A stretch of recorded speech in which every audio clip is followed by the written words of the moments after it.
கோவையில் அனந்த் சர்வதேச பள்ளியில் நடைபெற்ற ஆண்டு விழாவில் சர்க்கரை வியாதியால் பாதிக்கப்படும் குழந்தைகளுக்கு மருத்துவ உதவிக்கென பள்ளி நிர்வாகம் சார்பாக 1 லட்சம் ரூபாய் நிதி உதவி வழங்கப்பட்டது. கோவை காலப்பட்டி சாலையில் உள்ள அனந்த் சர்வதேச பள்ளியின் 13வது ஆண்டு விழா பள்ளி வளாகத்தில் நடைபெற்றது. ஷாட் நிறுவன குழுமங்களின் தலைவர் KR ராமச்சந்திரன், அனந்த் சர்வதேச பள்ளியின் தாளாளர் கண்ணன் ராமச்சந்திரன் ஆகியோர் தலைமை தாங்கினர். விழாவில் சிறப்பு விருந்தினராக இதயங்கள் அறக்கட்டளையின் நிர்வாக அறங்காவலர் மருத்துவர் கிருஷ்ணன் சுவாமிநாதன் கலந்து கொண்டார்.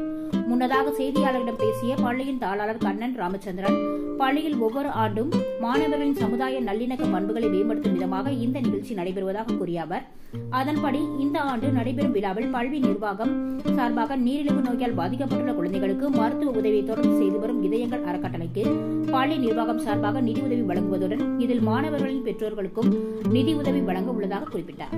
தொடர்ந்து பவர் ஆஃப் டிசிஷன் எனும் தலைப்பில் நடைபெற்ற விழாவில் மாணவர்களின் ஆரம்ப கல்வி துவங்கி அவர்களது ஒவ்வொரு பருவத்திலும் எடுக்கும் முடிவுகளால் ஏற்படும் முன்னேற்றங்கள் குறித்து சிறு குழந்தைகள் முதல் மாணவ மாணவிகள் மேடையில் தத்ரூப நடனங்களுடன் விளக்க உரை வழங்கினர். தொடர்ந்து அனந்த் பள்ளியின் தாளாளர் கண்ணன் நீரிழிவு நோயால் பாதிக்கப்பட்டுள்ள குழந்தைகளின் மருத்துவ உதவிக்கென 1 லட்சம் ரூபாய் காசோலையை இதயங்கள் அறக்கட்டளையின் நிறுவனர் மருத்துவர் கிருஷ்ணன் சுவாமிநாதனிடம் வழங்கினார். இதனைத் தொடர்ந்து நிகழ்ச்சியில் கலந்து கொண்ட பெற்றோர்கள் இணைந்து ரூபாய் 1,09,000 ரூபாய் நன்கொடையாக வழங்கினர்.